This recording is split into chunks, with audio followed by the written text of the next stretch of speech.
Who is going to tell her that her dreams will never come true? For 10 years, my life was measured in milliseconds. 0.01 doesn't sound like a lot, but to me it was everything. Late night training, then back in the pool at 5 a.m. the next morning, before rushing off to school to do it all again that evening. Missing out on fun activities and parties with my friends because I was at training or competing. I couldn't tell you how many days I've sat on the side of a pool for 10 hours just to swim for less than 3 minutes. This was all for one dream: the Olympic rings. As a young swimmer, I was the one to beat, the one that all of the coaches wanted to work with. My technique was incredible and I had the drive to go all the way. Not only was I naturally talented, but I just loved it. The training, the adrenaline rush of looking at the clock at the end of a race, the victories, and even the pain. Swimming wasn't just something I did for fun. It was who I was. If I swam well, I was a good person and I had a purpose. My friendships, my confidence, my self-worth, my identity, they all revolved around the pool.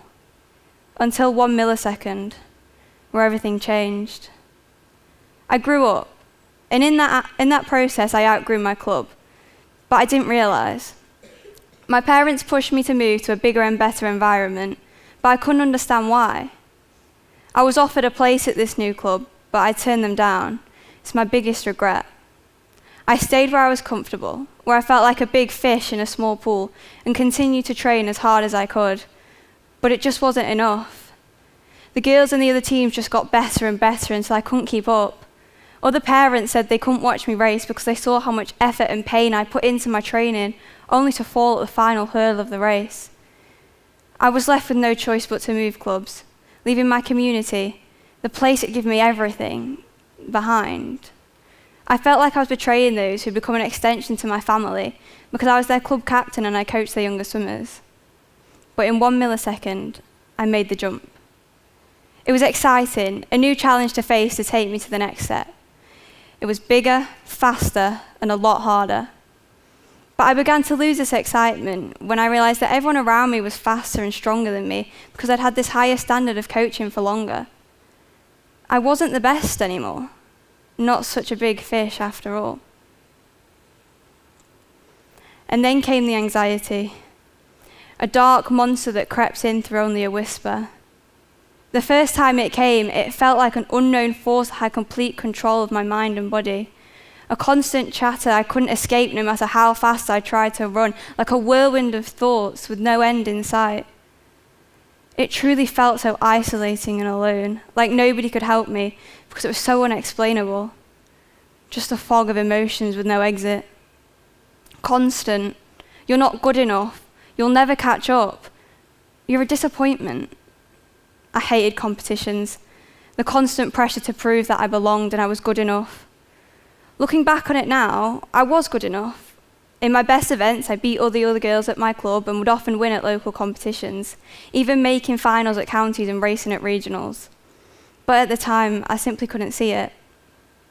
The longer I raced trying to push down this anxiety, the more powerful it got. It just got louder and louder to the point where it wasn't a whisper in the back of my mind anymore. It was a scream silencing all other thoughts. This wasn't just during competitions though. It was constant. I was anxious before training, scared I wouldn't be able to keep up. Anxious during the day at school, unable to concentrate in lessons. It got so bad that panic attacks during training sessions became common, and I'd sneak off to the showers so nobody would notice as I tried to calm down. But this wasn't always possible, and during a race, it all became too much. I started off strong, was out in front, but then the negative thoughts intruded and took over. I just got further and further behind as my heart rate climbed. I couldn't catch my breath. I finished the race in last place and got out as quickly as I could, but my coach stopped me and sat with me until this panic attack was over. Alongside this anxiety, another issue arose. My right shoulder was in constant pain every time I swam. I went to the physio. It turned out to be a chronic overuse injury that wouldn't get any better as long as I was swimming. Conversations with my coaches and parents trying to find one last glimmer of hope to continue my dream of taking off those milliseconds one by one. But this never came. The injury came to be my final straw. there was no hope left. Did I continue to swim and risk permanent injury, or fail? Swimming has always been something that I'll know will be there for me no matter what. And although I was never going to be an Olympic swimmer, this didn't have to be the end of my swimming journey. At this time, I was also in my first term of year 12, which was the start of a crucial 2 years. I had to put my heart aside and use my head to make the decision to stop swimming. I'd failed. Mine and my sister's favourite film is Monsters University. And in this moment, I felt a lot like Mike Wazowski when he said, I did everything right. I wanted it more than anyone. And I thought that if I wanted it enough, I could show everybody that Mike Wazowski was something special. And I'm just not. No matter how hard I tried, I was never going to be good enough. I did everything right. I worked harder than anyone else and worked quietly when nobody else was there to see. I put blood, sweat, and tears into those milliseconds, but they just got away from me. As Mike Wazowski says, when you lose, no one will let you forget it. And I couldn't forget it. My brain wouldn't let me forget any of my mistakes or disappointments. What made this failure worse was the thought of having to tell my parents. Tell my parents all their time and money had gone to waste. My dad got up at 6 a.m. every Saturday morning for 10 years just for me to fail. My mum would take me straight from school to swimming and not get home until 10 o'clock just for me to fail. They'd sit on a sweaty poolside for hours on end just for me to fail. Telling them I failed and I quit is not a conversation I ever wanted to have. The fear of them being totally disappointed in me made me sick, and I just wanted to make them proud. But I failed. I look up to both my parents in so many ways, to the point that I even dressed up as my dad for Superhero Day at primary school. The last thing I wanted was for them to be disappointed. But I failed. When I told them that I failed at achieving my dreams, they didn't see her. No, they saw her. The little girl who sat and watched the 2012 Olympics and instantly became adamant that she was going to be there one day. But I failed her. The Oxford Dictionary defines failure as a lack of success. But what is success?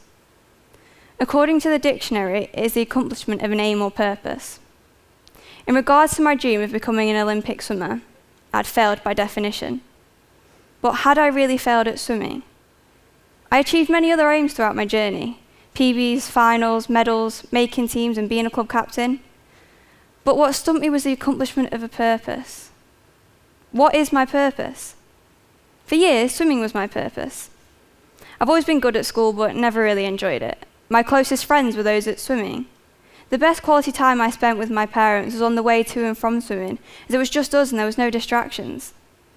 I was my happiest at swimming, and my world revolved around it. So it became my purpose in life. But that's not me anymore. So who am I? What's my new purpose? Taylor Swift once said, "Failure brings you freedom." I had failed. So now I had the freedom to truly find my purpose and create new aims for my life. I'm still trying to figure that out. I don't think I ever will.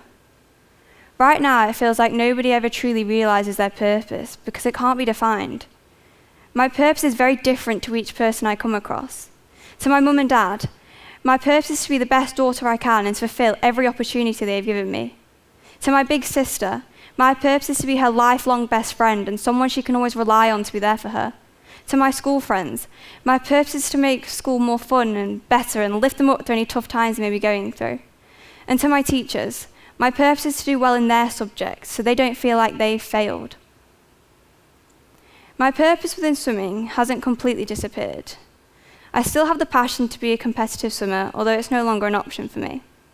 Instead, I dream of opening my own swimming school and teaching children all the way from infants up to national champions, or maybe even working alongside professional athletes so they have the best chance of being successful, whether that is through being a physio, a dietitian, or maybe even an elite level coach. I don't believe you can ever fail at succeeding in your purpose in life. It's too broad of a concept. Your purpose can change massively throughout your life, but that doesn't mean you failed at what you once thought your main purpose was. You will always see your disappointments more than your successes, because that's human nature. As a society, we are far too critical of ourselves in many ways. Other people will always see your successes and how well you fulfill your purpose for them. We just struggle to do the same for ourselves. Although I no longer swim competitively, it has taught me many things I bring with me in daily life. My life is no longer measured in milliseconds. In fact, life isn't measured in milliseconds. It's measured in moments. Moments of joy, sadness, frustration, starting again and redefining who you are. Your purpose isn't found within one dream or goal. It's built over years of experience and mistakes to create the person you are and who you aspire to be. Your purpose isn't what you do. It's who you are. The beauty of this is that you can change who you are as you change what you do. Thank you.